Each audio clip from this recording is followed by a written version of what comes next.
Welcome to the chapter overview of factor markets and labor. Looking at chapter 20 in the online textbook, chapter 12 in the hard copy text. I'm Mr. Rodman here to take you through it. Thanks for joining me. Hope you find this helpful. Notice the images here. We're looking at some market power. We're looking at the power of labor. We're looking at the importance of the hard work and the work ethic that made our country great, if you will, the idea of capitalism and the role of labor within that. Particularly labor is what we're going to look at in this chapter. But we do think of factor markets because there are other factors of production there at work. Land, labor, capital. We talk about the idea of natural resources. We can see some of those at work here. We see the human resources, obviously, at work here. And then we also see capital resources at work, some of the machinery and the tools that are being used here. All of this part of the factor markets. But for the most part, we're going to focus on labor in this chapter in terms of looking at some of the aspects of the labor market and how we determine how many people that we need and how we're going to pay them. That is going to lead to some wage disparities in different markets, depending on what's going on. Then we'll also take a look at the role of this wage discrimination, the impact that it has on the market, and we'll also look at this idea of the marginal productivity theory of income distribution. How do we look at this in terms of how productive a company is and how productive a worker is and the impact that that has. And then we'll close out the chapter looking at the idea of what we call monopsony, the idea of market power when it comes to wages and labor. And we'll close out the chapter with that and a couple of key graphs to address that as well. There are a number of explainers out there on factor markets that I think you'll find helpful. So do use them, and as well as for monopsony. So do use them. Everything from Khan Academy to ACDC Econ, Jason Welker, Stephen Reff, lots of resources. And if you click on those links, they'll take you to the YouTube sites where you can either read or listen or watch to what's going on there. So we're going to look at the factor markets. And if you may recall, up to this point, we've really been talking about the idea of products up to this point. We've been looking at the product pieces in terms of perfect competition and imperfect competition. We're going to look at the factor markets here in terms of those resources that go into creating those products and the impact that they have. So the four factors of production, as I mentioned: land, the idea of natural resources, those goods and services that are produced from those resources. We have labor, human resources, the people that go into making those products. We then have capital. This includes physical capital, the human resources that are used to create those goods and services, as well as the skills, knowledge, and the know-how that goes into those as well. And then we have the entrepreneurship, or the entrepreneurial spirit, if you will, that helps to create ambition and drive and really leads capitalism to thrive and helps us better understand why it does so in terms of entrepreneurship. So we're looking at factor prices, or this idea of factor payments, in terms of how we're using these factors of production. So notice when we're talking about payments for land, for instance, we're paying rent, or we're paying a mortgage, we're paying a lease, if you will. Labor is being paid a wage, being paid on contract or on salary, but is being paid a wage. And then capital is paid interest on the resources that we're using, the capital resources that are being used, the machinery, the large equipment, and the buildings, and so on and so forth. And then entrepreneurs earn a profit. If they, the idea of the profit motive or the incentive to be able to make a lot of money, and then from that money, from that new product that they're creating, they're able to hopefully make money, and then they can go out and spend that money however they see fit. Once they've paid their taxes, they can go and use that money to buy new houses, cars, or new companies, and create new resources. And that's part of the entrepreneurial spirit that drives the markets, the capital markets today. In the product market, though, we're looking at how individuals are paying businesses for goods and services. In the factor market, we're looking at how businesses are paying individuals for the resources that they're able to provide. And that's what we're looking at in this chapter, the idea of individuals that are being paid for the use of their services, for the use of their know-how and their skill. in that regard. And that's what we're going to look at with the labor market in terms of what we see here. So it is very much a demand and supply. Remember, there are people behind the stories that we're going to talk about today. So when we're talking about adding more workers, we're talking about hiring people. When we're talking about letting workers go or getting rid of workers, we're talking about layoffs. We're talking about a reduction in force or a RIF. We're talking about those types of cutbacks. So that's important to keep in mind when we look at this idea of labor's demand and supply. Now, just like we looked at with product markets, factor markets, very similar in that we have quantities of workers that are willing and able at different prices to be paid for their services. But there's an inverse relationship here in terms of the wages that are being offered and the quantity of labor that's demanded. So if you keep that in mind, the idea is as the wages rise, more workers are willing to be paid for that. So there is a greater quantity as a result of that. Very much like we talked about with law of supply. As the prices rise, more quantity is supplied. Why? Because of the profit motive, the incentive to produce more and make more money. So when we look at the supply for labor then, we're looking at the quantities of individuals that are willing and able to sell their labor at those different wages. And so what we see here is the supply of labor at a higher wage rate, at a higher price that they're willing to be paid. More workers are willing to come out and be paid for those resources. So there's a direct or a positive relationship here between the wage and the quantity of labor. In that regard. So there is a trade-off. Obviously, if they're working more hours, they're not spending that time in leisure activities or spending that time with family, spending that time doing other things. So there's a trade-off. And some people like to work more hours. They like to make more money as a result of that. Some people would rather put in their 40 hours and be done and move on from there. So there are trade-offs in terms of how that is at work. But this is the relationship we see between the demand and supply for labor. So in terms of this, let's graph it out. When in doubt, graph it out.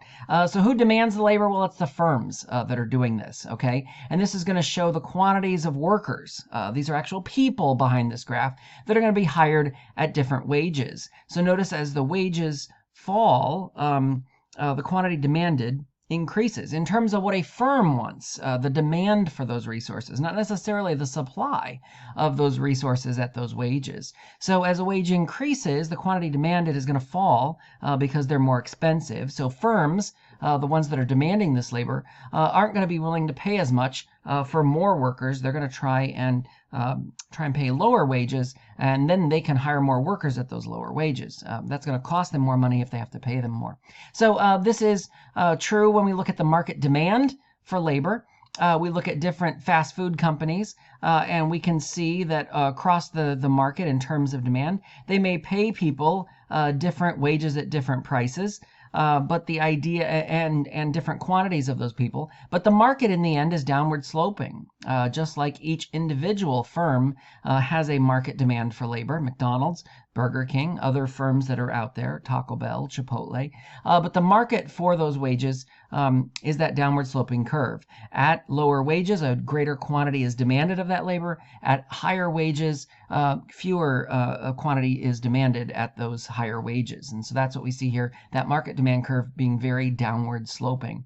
Now let's look at supply. Now who supplies the labor? Well, it's the individuals, right? They're the ones that supply the labor, and they are the workers that are willing and able to work at different rates. Obviously, a higher wage is an incentive for them to spend more time away from the home and more time in their jobs working. But that's, doesn't appeal to everybody. But the idea here is as the wage goes up, just like the supply curve is upward sloping, the labor supply is also upward sloping. So as the wage increases, the quantity supplied is going to increase. And as the wage decreases, the quantity supplied is going to decrease because, again, there is a relationship there. So as the wage goes up, the quantity supplied goes up. More people are interested in working for those higher wages. As the wages fall, the quantity supplied would also fall with that. So definitely very upward sloping in terms of what's playing out here. So where do we get when we put both together in terms of demand and supply for labor?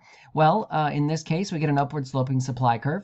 We get a downward sloping demand curve, and they meet at equilibrium. The idea of paying these carpenters $30 an hour essentially creates that scenario. Now, minimum wage, you can watch a video here from ACDC Econ on how that kind of plays out. But we looked at this in a previous chapter on the minimum wage. We know that the idea here is that if you're paying them a minimum wage and the quantity supplied is going to be greater, right, at that minimum wage, but quantity demanded will be smaller, thus creating a surplus of workers in this sense. This is the idea of a price floor, if you will. The idea of the price floor has got to be above equilibrium in order to be effective. And this price floor is what we see here. So if the government's interested in raising the minimum wage to $15 an hour, that may be great. And again, we're not going to be here to discuss the policy and whether it's effective and accomplishes its goals. If we were in class 5 days a week, that would be something that we could have more time to be able to talk about. But unfortunately, we don't have that option. The idea here is think of it very much like a price floor. And so in this scenario, you have workers that want to work at equilibrium, but some that don't. And so you may have a shortage of workers that don't want to work at that $8. Well, if a minimum wage is imposed, that wage floor, if you will, it's going to be imposed. Again, a wage floor or a minimum wage, a price floor needs to be above equilibrium in order to be effective, in order for it to be binding, if you will. A price ceiling would need to be beneath equilibrium. In this case, it's got to be above equilibrium in order to be effective, and that's what we see here. So notice, though, it's going to lead to a greater quantity supplied, but a smaller quantity demanded in terms of what plays out here. The idea is you've got quantity supplied is greater than quantity demanded, so you're going to have a surplus as a result of what plays out here. Quantity demanded will fall, quantity supplied increases. That leads to the surplus of workers that we see here. And so that is one of the arguments of minimum wage is that it leaves a surplus of workers that can't find a job because wages are more expensive and therefore firms don't hire as many workers. And that's one of the arguments that firms make all the time. I can't hire as many workers because I have to pay each worker more. And that is an argument that many firms make in terms of being against a higher minimum wage. Now, there's obviously the flip side of that, looking at the poverty rate and being able to make a living wage. And we're not going to get into all of that. The idea here is just to notice that the price floor, in order to be binding, as we talked about before, needs to be above equilibrium. Okay, so if we're looking at workers that lost their job and the number that are unemployed, the idea here is you would, at equilibrium, you would have had 100 workers hired. With the minimum wage at $20, you would only have 70, so 30 of them would have been fired. 50 of them, because 120 are willing to work at this price, but only 70 can find jobs, so 50 of them would be unemployed. And again, go back through and look at your key graphs for price floors if you're having a little trouble with that or don't understand that in its entirety, because I think that will help you in terms of better understanding the concept there. That would be key graph 14 is the price floor, key graph 15 being the price ceiling, and hope that helps. So how do we know how many resources or workers that we need to employ? Well, just like we talked about it on the very first day about marginal benefit equals marginal cost. The idea has kind of permeated throughout, right? We go where marginal benefit equals marginal cost, and we go all the way up to the point at which marginal benefit is equal to that marginal cost, not beneath it. So marginal benefit can be greater than marginal cost all the way to here, but all the way to equal marginal benefit equals marginal cost. And then when we got into revenue, we looked at marginal revenue. MR equals MC. That's the profit maximizing quantity at which we're producing. Well, when it comes to resources and workers to employ, we're going to look at the idea of continuing to hire until what we call MRP equals MRC. Now you're like, what on earth is that? Notice the MC and MR, very similar in terms of what we're talking about, but this is the marginal revenue product and the marginal resource cost. What does it cost for each worker, and what revenue are we going to get from that worker? We're going to continue to hire until our marginal revenue product, what we're making, is equal to that marginal resource cost, okay? And we want MRP to be greater than or equal to MRC. We're going to hire up until and including that point at which they're equal, and then we would stop hiring, because to do so any further, it's going to cost us more money than we're actually making, okay? So if we look at, so MRP equals MRC is the key to keep in mind here.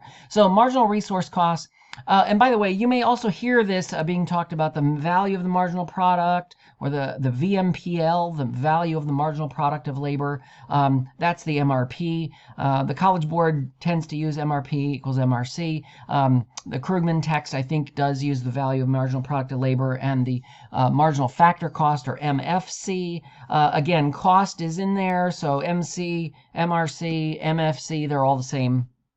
All looking at cost, but MRP equals MRC. So let's look at the marginal resource cost. This is what it's costing for that additional worker. How much are you going to have to pay for that worker? And the market is going to set this wage. In a perfectly competitive market, it's the market that's going to set this wage. And we're talking about most of these being perfectly competitive markets, other than when we get to monopsony, which is at the very end of this chapter. So when we look at this, and we're looking at the marginal resource cost of an unskilled worker, essentially we're going to pay them $8.75 an hour. And so that is the wage set by the market. And then we're going to pay all workers that are unskilled in that department. We're going to pay them that $8.75. So to calculate this, again, essentially we're looking at the change in the total cost over the change in inputs. And the change in input is 1 because we're adding an additional worker. So the change in total cost for us is $8.75.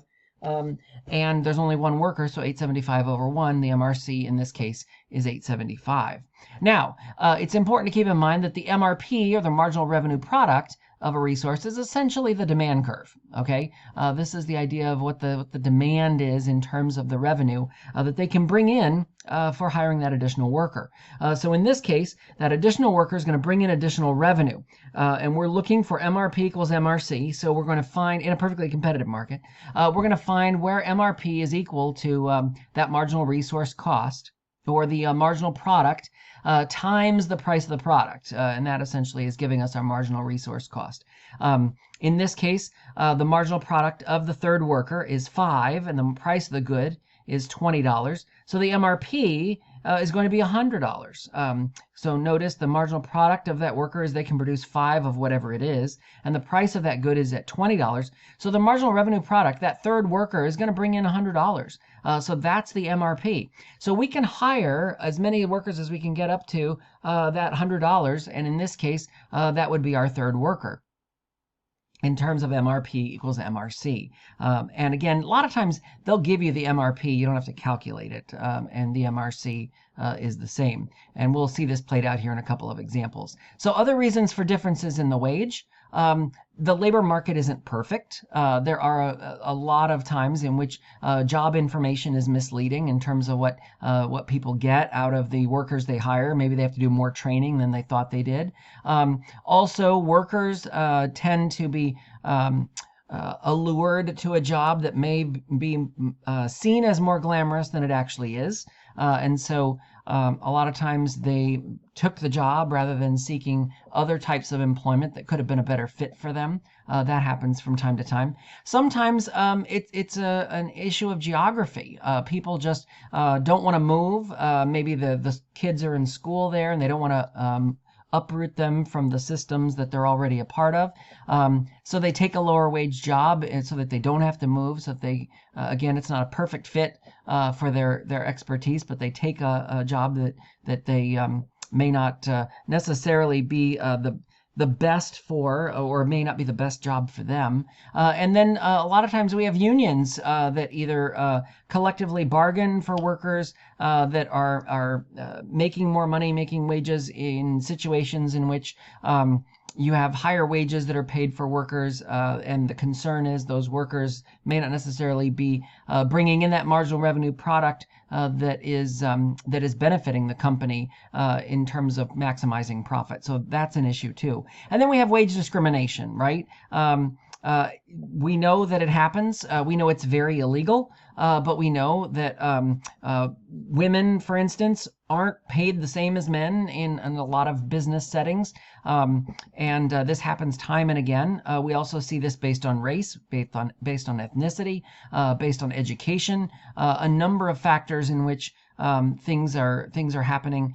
So that can be some differences for wages there as well. Okay, so let's take a look now at some of the changes that happen in demand and supply of the factor markets and how that works out. So notice we have surgeons and gardeners here. The supply and demand for surgeons and gardeners in terms of their wages, very different. A gardener, average wage about $25,000.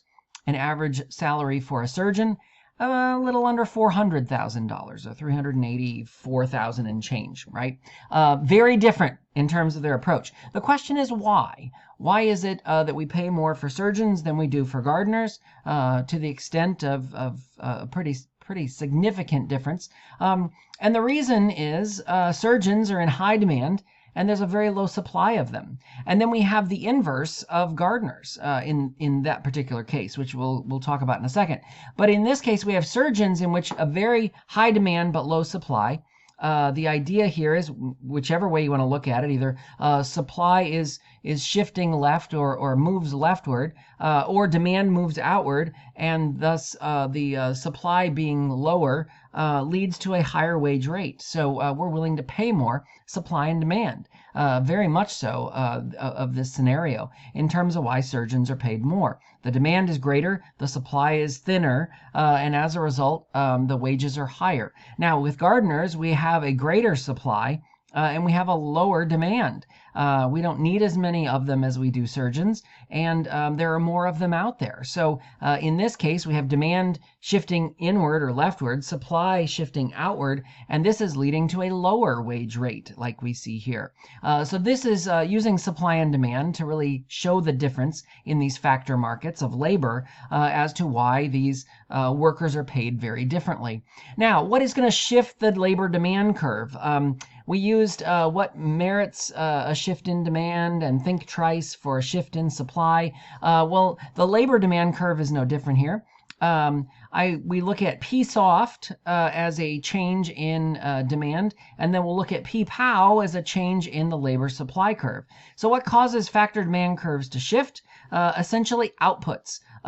If there are changes in prices of the goods that are being produced, and the outputs of those goods change, that's going to lead to more labor. If the price of the good that's being produced continues to rise and is very popular in the marketplace, that's going to lead, and people are willing to pay more for that item, that's going to lead to more demand for that labor in order to produce more of those products. We see the same thing with the price of other resources in this marketplace. The supply of those other factors is also going to lead to a shift in the labor demand for those resources. And productivity of workers. As technology changes, we saw this with supply, technology changes here is also going to shift labor demand.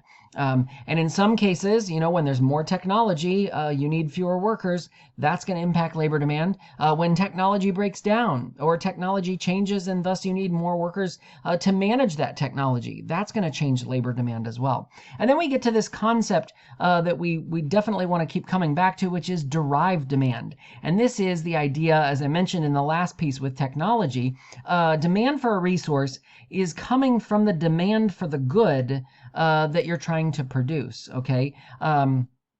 And when it comes to technology, for instance, if those technology changes lead to a need or a demand for more technical expertise in particular areas, that's going to lead to a greater derived demand for people that have those skills. And that is going to lead to a greater labor demand as a result of derived demand.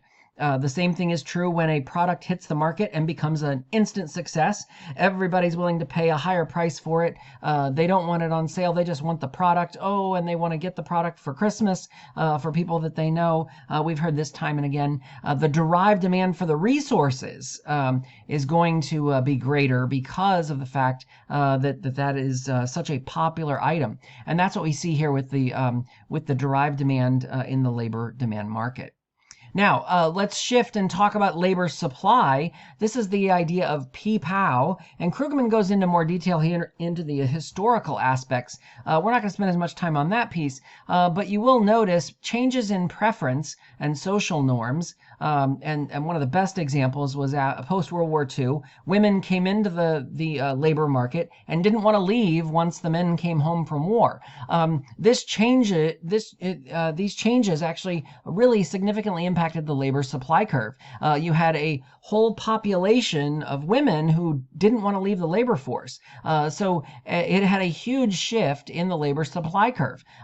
Also, population. When you have changes in immigration, you have changes in people coming into the country, and we saw this when there was a greater need as people were going into factories. Who was going to be left to pick all of the fruit and vegetables for all of the things that we buy in the supermarkets?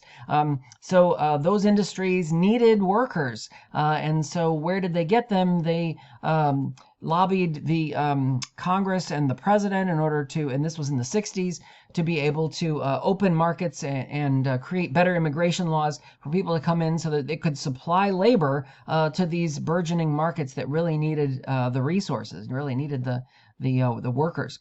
And then we see opportunities, the idea of women leaving teaching, going into other workforces, which is leading to new opportunities for new people in various capacities all across the labor supply movement. This is shifting the labor supply as well. And then changes in wealth. Now, it's important to note here that the income effect in terms of that is what affects the labor supply curve. So the idea of people making more money, moving up the food chain as far as the rising tide of socioeconomic status lifts all boats. But the idea here of wage increases, just a wage increase, is just going to move along the curve, not shift the curve. But the income effect in terms of significant changes in income because of the idea that the rising tide lifts all boats, and you've got people being more skilled and being able to move up, kind of upward mobility on the career path, that's going to change significantly in terms of that income effect. People making more money, families making more money, and thus they're able to buy more things. As a result, they're moving up, and it's leading to a labor supply curve shift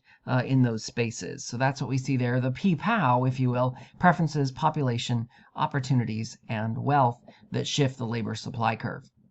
All right, so let's look then at how we maximize profit in these factor markets, still thinking in perfectly competitive environments.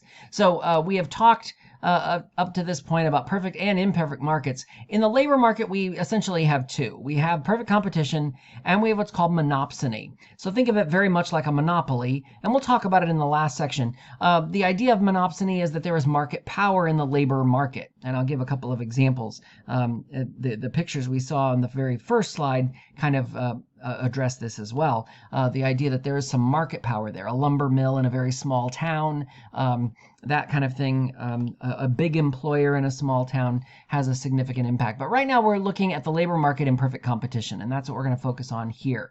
So notice in a perfectly competitive environment, the labor market looks like this. We have firms that are hiring workers, and there are a lot of them, okay? Nobody really has any market power, so they're price takers. And that includes the firms, that includes the workers. Everybody's kind of sharing in the space in terms of taking the prices at what the perfectly competitive market would bear. Nobody's able to manipulate the market here. You've got workers that have very similar skills to everybody else, constant wages.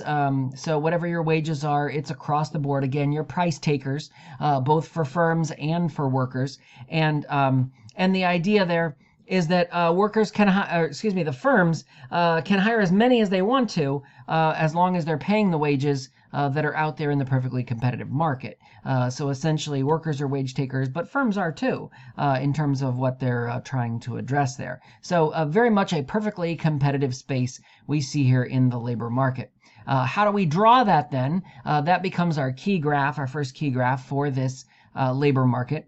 and that is this: an upward sloping supply curve, downward sloping demand curve, meeting at equilibrium, and that becomes the wage. That becomes the wage for the market. Now, if you remember a side-by-side graph in terms of what the market and the firm is relaying to, essentially this market equilibrium creates the firm's wage as well. So what we see here is that the firm is going to have the same wage that as the marginal resource cost is essentially that additional worker. Okay, so again, this is going to be set by the market, not by anybody else. And so if you have a worker that is paid $8.75, that is your marginal resource cost. That's the MRC we were talking about before, or the marginal factor cost. Same thing, MFC, MRC. They're the same thing here. The C is key because it's the cost of the worker that we're talking about here. So the change in the total cost over change in inputs, again, usually they're going to give you that number in terms of what we see here. And then the MRP, or the marginal revenue product, is the same as what we talked about before. The idea here is the revenue that's coming in from that additional worker. Obviously, you want the MRP to be greater than or equal to the MRC, because that means you're making money. And you want to get as close to MRP equals MRC without going over, because once MRC is equal to MRP, you want to stop. You don't want MRC to be greater than or exceed the marginal revenue product, because that means then you're losing money. And firms are in the business of making money. They don't want to lose money. So MRP equals MRC is as far as you want to go on that train, and then you want to stop. All right, so how do we know how many resources to employ? As we talked about before, you're going to see this again and again. MRP equals MRC. And that's really the driving force here in terms of what we see. So a side-by-side graph in this perfectly competitive market. As we already saw, we're going to hire at MRP equals MRC, and this is key graph 39. Our side-by-side market with the firm labor. And looking at this in perfect competition, the upward sloping supply curve, downward sloping demand curve meets at equilibrium. This becomes the wage for the market and the wage for all of the firms. Notice this is the industry supply curve. Okay, it becomes the firm's supply curve. So this is the marginal resource cost. This is the supply of workers. And what we're paying for those workers is established by the wage of the market. Notice the downward sloping demand curve is the marginal revenue product. This is the money that we're making from each additional worker. As the quantity rises, the idea is we should be looking at this in terms of how much money are we making from each worker. And notice it's downward sloping. The idea here, as we add quantity, we know this, right? We have diminishing returns on our resources. So we know that the revenue is going to fall as quantity increases. We just want to manage that. So we don't want to go too far or we'll be losing money. And so we want to produce right here at MRP equals MRC. That's where we're going to maximize our profit, and MRP is going to be equal to MRC, not exceeding it, or we would start losing money. And notice if you continue to produce more beyond that, the idea is that the MRP will be less than MRC. You're going to be losing money, and then somebody's going to have to answer for that. So that's what we see here in the side-by-side market of labor in terms of a perfectly competitive firm trying to figure out what they're going to pay. They're going to pay what the market will bear. They're price takers in this market, and the workers are too. They're being paid whatever that marginal resource cost is, whatever that wage is in that perfectly competitive market. All right, so why is it perfectly elastic? Looking at this curve, why is this perfectly elastic in terms of what we see here? Well, a couple of things. The idea is it's the supply curve. Notice it's the supply curve, not demand. And remember, you've got products that are identical, and there's no reason for a consumer to pay more when they can get it the same as everybody else. So the demand is perfectly elastic in a product market, right? Because we're paying the same for the corn as we are anywhere else. Now, in a labor market, it's the workers that have the identical skills. It's the workers that have the similarities in terms of the commodity that's being negotiated here. And the price taker, if you will, is the worker and the firm. So this is leading to a supply of labor that is perfectly elastic in this scenario, where we saw in the product market, it was the product that was identical, and thus the demand for it that's perfectly elastic. Here it's the supply of labor that's perfectly elastic. So if you notice between the two, this was the product market. We have the upward sloping supply curve, and demand, Mr. DARP, is perfectly elastic. In the resource market and the factor market we're looking at here, notice the marginal revenue product rises and falls, and it's supply that's perfectly elastic because of the market wages that are being paid by all of the firms that are out there, and everybody's making. And again, we're talking about perfectly competitive market, so unskilled labor, paying people across the board what it is. What is that minimum wage, if you will, is essentially that wage that's perfectly elastic here in this market. So the wage is set by the market, and demand, or the marginal revenue product, is going to rise or fall depending on what happens with the supply and demand of that market. So in this case, if you have a situation in which there are new workers that are entering the industry, for some reason you have a greater supply of those workers, what you'll notice is that supply curve then is going to move to the right. The demand is moving along the curve to a lower wage rate. That wage is then going to carry over to the individual firm, and the marginal resource cost is going down. Now, what that also means in terms of demand is that the firm is going to be able to hire more workers at that lower wage, but they're going to be paying lower wages for all of those workers. So what that's going to lead to then is that's going to lead to lower wages being paid for all of the workers. So then that leads us to the question of, well, if we're combining resources and we're paying for people that have higher education or degrees versus unskilled workers, how do we know what is the right combination of resources to hire in this case? And so again, we're going to hire where MRP equals MRC, but we also are going to go back to a concept of marginal utility, the idea of the optimal consumption bundle, if you remember that. The marginal utility per dollar is equal. Marginal utility per dollar for one good is equal to the marginal utility per dollar of another good. Remember that? Well, in this case, we're looking at combining those resources in a way that we get to what's called a least cost combination rule. And this is looking at the marginal product per dollar, and the idea of the marginal product per dollar we want to be equal for these firms, for these goods, in terms of the workers, the factor markets that are at work here. So notice you have $35, and it's important you know what the budget is, because without the budget line you don't know what the consumption bundle would be. But the idea here is we have $35. So if we're going to buy a combination of robots and workers, how do we know how many of them to buy? Well, remember, the idea here is that the least cost rule is looking at what is the additional output each resource is going to generate per dollar that's being spent. So the marginal product per dollar is important here, but they've got to be equal between the firms. So what we do is we calculate the marginal product per dollar, in this case 30 divided by, in this case, $10 is the resource for X. So 30 divided by 10 would be 3. 20 divided by 10 would be 2, and 1, and 0.5. This gives us the marginal product per dollar for robots in this case. And then over here for workers, we do the same. 20 divided by 10 is, it's the price of 5. The 20 divided by 5 is 4. 15 divided by 5 is 3. And 10 divided by 5 is 2, and 5 divided by 5 is 1. So we've got marginal product per dollar here of 3, 2, 1, and 0.5, and here 4, 3, 2, 1. And the idea now is that the marginal product per dollar should be equal. So we're only looking at 3, 2, and 1 because we only have 3, 2, and 1 on both sides. But remember, we said the budget was $35. So if we are looking at one worker here in terms of 3, that's $10. And 3 here would be 2 workers at also $10. That's $20. We haven't maximized our least cost combination. We have $15 left over. Notice with 2, we would have 2 workers times 10 is $20.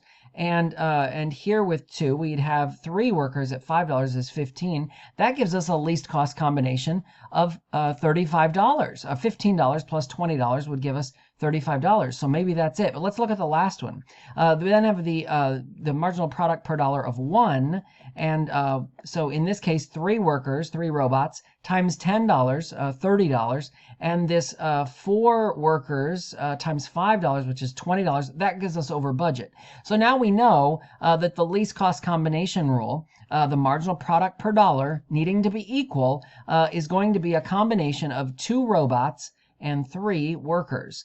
In order to do that, we've maximized our least cost combination for our budget line, $35, and we've hired the resources in a way that maximizes our profitability at the least cost combination. So that's how we know what resources to hire and in what quantities in order to maximize profit. So other rules for combining resources, again, you're going back to this idea of marginal revenue product divided by marginal revenue cost should be equal. Okay, so MRP divided by MRC should be of one good should be equal to the MRP divided by MRC of another good. Because remember, they should be equal to 1. The idea is MRP is equal to MRC. So what this should be is, 5 divided by 5, because MRP should equal MRC for the resources you're looking at here. And if you're hiring up to the point at which MRP is equal to MRC, this is the profit maximizing combination that you're looking for. And there's other practice questions you can look at here. This is a great opportunity for you to pause the video and kind of look at each one of these. In the interest of time, I'm not going to go through each one of those, but this is a great activity for you to get a feel for doing that MRP, MR equals MRC, and whether you should produce more, or hire more or hire less or stay put. You can pause the video here, and then we'll show you the answers. Okay, hopefully you had a chance to do that. And if you didn't, go back and look at the previous segment in which we kind of went through the least cost combination. The idea of marginal product per dollar is equal for the good A and good B or whatever. So in this case, what you're going to see are the answers here to the activities that you see in 1 through 5. And again, MRP should be equal to MRC in terms of the resources that are available here. So in number 1, the MRP would be more in this case for in this capacity, and in the second piece you would stay put, right? And the same is true for what you see in the other 4. Okay, so let's go on to our 4th and final segment of the course exam description for factor markets, and particularly labor, as we look at the mystery of monopsony. Okay, so looking at monopsonistic markets, think of a monopsony like a monopoly. I remember, you may recall the video, the pictures we saw at the very beginning of the chapter notes. They're of lumber mills. They're of small town hospitals. Things in which they are essentially market drivers of the market. And so I want you to think about this for a second, especially in the age of coronavirus and COVID-19. You're a nurse. You're in a hospital that is within driving distance from your house, or you're a factory worker. There's one plant, and that's the only big employer within 100 miles. Okay, so how is this going to affect the labor market? How is it going to affect you as a worker? How is it going to affect those of you that you work with? It's going to be significant. And this is because the people that are running these firms know they have some market power here. And we even go so far as to, we'll talk about this later in class, the idea of Krugman, the author of our textbook, is a columnist for the New York Times, and wrote a couple of years back about Amazon being a monopsony in the book market. And we'll explain that a little more once we talk about what monopsony is. But the idea of having market power is very alive and well. Just because we have large firms or lots of firms out there doesn't mean there isn't still monopsony power that is at work in some of these places. So we talked about perfect competition in factor markets. Now we're going to look at monopsony. We're going to look at the final piece of this puzzle. It is definitely imperfect competition in that there is significant market power here. We're talking about one firm. one firm that has a significant impact in terms of the workers that it hires. There's not a lot of other options out there. It doesn't mean there's not a 7-Eleven job or a gas station or a restaurant in town or other things, but it means you're probably the large employer of the space. And this is where lumber mills really had an advantage in small towns. The lumber mill comes in, it hires a lot of workers, it can pay the workers whatever it wants, and they don't have a whole lot of things to say about it. Because if they don't like it, they can leave, they can quit, but where are they going to go? Where are they going to go work and get paid what you're paying them? So they have a lot of flexibility in terms of manipulating the market. We also see that workers, I mean, what are they going to do? Are they going to leave town and go somewhere else? If you're the big employer, they don't have a whole lot of choice in the matter. So they're a price taker. And as a firm, you're a price maker. So a very different approach here. And so the idea is you can hire additional workers, but you're going to have to pay more in wages. And are you going to be willing to do that? Probably not. So you're going to do the opposite, which is you're going to negotiate like crazy and try and get wages down, not up. And then tell people, hey, you can leave and go somewhere else, which they know there's nowhere else you can go, or you can take the wage that we're offering. And this is the scenario that we see time and time again. Central American sweatshops are a good example of this. We saw these in Asia as well, the sweatshops that pay very small wages. And what options do people have? They take the wage. Why? Because that's the only thing out there. Very hard for them to get another job. Small town Midwestern car factories were great examples of this. I mentioned the lumber mills in small towns, and then a hospital in a small town. Or in a region that doesn't have a whole lot of big employers. That's really significant there too. They even mentioned the NCAA as being a monopsony in terms of market power that it has. So there's a couple of things important to note before we look at the key graph, and that is that firms can't wage discriminate, just like a monopoly. Remember, we had the marginal revenue that fell faster than the demand curve because the idea was you couldn't discriminate on lowering the price, so you had to lower the price for everybody. Well, in this case, you can't raise the price unless you're raising the price for everybody. Thus, the marginal, what we looked at as marginal revenue in monopolies, is very much like marginal resource costs here in monopsonies. And so as more workers are hired, you're actually going to be paying more for those workers than the wage rate that you would normally be paying for workers. And so the marginal resource cost is going to continue to rise much faster than you're seeing the wages rise. And when you see the graph, it'll make a little more sense. But this is the idea of the MRC is actually above the wage rate, which is leading to exorbitant costs that are rising. And you don't want to get to that point. So the MRC doesn't equal the supply because of this fact that you can't wage discriminate. So what we see here is upward sloping supply curve, and downward sloping demand curve for MRP. But notice the MRC is actually going to be above the supply curve because they can't wage discriminate and prices. The resource cost for those wages is going up. The MRC is going to be above the supply curve. Think of this as a mirror image of a monopsony, or excuse me, of a monopoly. And so this is kind of the mirror image of what you'd see in a monopoly. You're flipping it around, and this is MRC at the top because those resource costs are rising faster than the supply curve is rising. And what we see here is we're going to produce at MRC equals MRP, but we're not going to pay that. We're not going to pay that high a cost. Because we have a monopsony and have market power, we're actually going to pay where the quantity intersects that supply of labor. We're going to pay a lot less. Why? Because we can. So that's the market power of monopsony in terms of what we see here. In a perfectly competitive environment, you would pay where MRC equals MRP, right? You'd pay here, but that's going to be too high a wage for monopsony. They don't have to pay that.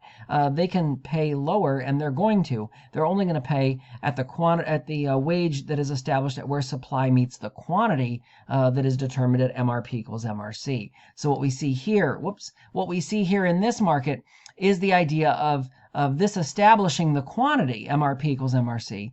That would be the wage at equilibrium. but the wage of a monopsony market is going to be much less. It's going to be where that quantity intersects with supply. And why is that? Because they have the power, the market power, to be able to charge or pay less to those individual workers. And what are you going to do about it? You don't like being paid that little? Well, go work at the 7-Eleven down the street. Go work at the restaurant or at the cleaning place. A few options that you have. That's why they do it, because they have market power. They are a monopsony, exercising that market power here in terms of what they can pay and get away with versus what in perfectly competitive markets they'd be paying a much higher cost as a result of this. Now there is something here also called average cost of labor, the idea of paying the average cost in terms of a competitive wage, but again you could produce more there, but a monopsony is not going to do that. They're going to produce and hire and they're going to pay they're going to produce or hire at a quantity at which MRP equals MRC, but they're going to pay them at where that quantity intersects supply, where that cost intersects the average cost of labor at a much lower point than what they would be in a competitive environment. All right, so if we look at the wage and quantity of labor that we'd be hiring in a monopsony in terms of this case, what would you do here? And pause the video, look through it, and determine what the wage rate is, and then we'll get the answer and talk about it. Okay, did you have a chance to take a look at it? So remember, we're going to find the quantity at which we're hiring at MRP equals MRC, but that's not the wage we're going to pay. Okay, we're also not going to pay the competitive wage at where the supply meets MRP. We're going to establish the quantity that we see here at this MRP equals MRC, but we're only going to pay where that intersects supply of labor, which would be at $9, okay, and a quantity of Q2. Why? Because we have market power. We're a monopsony. We have market power. We don't have to pay those higher wages. We can pay lower wages because people don't have a lot of options in our market. And so we have the market power to make them price takers. We're price makers in a monopsony. So hopefully that makes sense in terms of how to address that. There's also a number of activities in this unit that I've posted on my MCPS Classroom that I think you'll find helpful. There is one on monopsony in terms of how to calculate this if you need some practice. And the mind tap activities as well as the take-home quiz have this too, in terms of how to determine the price and quantity in a monopsony as well. I mentioned that monopoly and monopsony are very similar. What you'll notice here is they really are mirror images of each other. And if you think of them like that, it'll be a lot easier to graph them. The idea here is you have a monopoly that is downward sloping demand curve and marginal revenue because they can't discriminate. Marginal revenue is going to fall faster. They can't price discriminate there. So the marginal revenue is going to fall faster than demand. And you're going to maximize profit at where your MC equals MR, but you're going to maximize revenue where MR equals 0, right? Well, the same is true when it comes to a monopsony, only the marginal resource cost is going to be higher than what the supply curve is. So where MRC equals MRP is where the quantity is that you're going to hire, but you're going to pay them at where that quantity intersects supply. That's going to be the wage of a monopsony in equilibrium. And you're going to pay that wage because you have market power. You don't have to pay. This leads to the New York Times article I mentioned from a few years back on Paul Krugman's piece on monopsony and Amazon. They basically wanted to lower the price at which they were paying for books to booksellers, and that was obviously a big deal because they're a big bookseller in the space, even more so now. And what could firms do? Firms that were selling books had to work through Amazon. What other options did they have? A lot of individual bookstores were closing. So they had to take whatever Amazon was offering. And so they felt like they were already being inundated by this monopsony power of Amazon. It's a really great read. If you click on the link to the story, it'll take you to that New York Times article, which is still available. But it's a great piece on that. Some activities, as I mentioned, how many workers should a firm hire? Activity 4-1, which is on my MCPS Classroom. This gets into that marginal physical product as well as marginal revenue product. The idea there, marginal physical product being like in your total output, extra workers and such. The marginal revenue product, essentially that value of the marginal product, and then the marginal resource cost, as we mentioned, MRP should be equal to MRC in terms of what we see here. So activity 4-1 is a good one. Activity 4-2 is that optimal combination of resources, looking at the idea of the marginal product per dollar being equal for the resources. That at the budget, whatever budget combination it is, that's a good activity if you need some help in that space. Activity 4-5 is looking at wages in labor markets in perfectly competitive environments. How do you find equilibrium in that space? This is a good activity. Again, all of these are on my MCPS classroom. In a monopsony, looking at that market, as I mentioned, how do we determine what the wage rate is and what the quantity that's being hired? Activity 4-6 looks at this particular action and how you determine the wage rate and the quantities. Again, all of these I think you would find beneficial. If we were in class 5 days a week, we would be doing them. And unfortunately, we don't have that kind of time in our twice a week sessions, which is why I mentioned them now. But hopefully you'll take a look at them and find them helpful. Some key terms to take a look at if you want to pause the video here and take a look at them, as well as the page numbers you can find them on. We've covered a lot of them here today, but the book goes into a little more detail on some of them if you want to check them out. Here are the answers to the take-home quiz. The complete answers with explanations are also on my MCPS classroom, where the take-home quiz is located. But here are the answers to the multiple choice portion of the take-home quiz. And likewise, there's a new item that we've added, which is called sample questions. Now, this says Unit 4, but it's actually our Unit 5 for this chapter, Chapter 20 or Chapter 12 in the hard copy text. These are some sample questions. Again, more questions to get in front of you that I think you'll find helpful. So check them out. The PDF is on my MCPS classroom under modules for Unit 5. And again, there's some really great practice questions before you take the quiz to get into a feel for this. Looking at the factor markets and this idea of labor, both in perfect competition and in monopsony.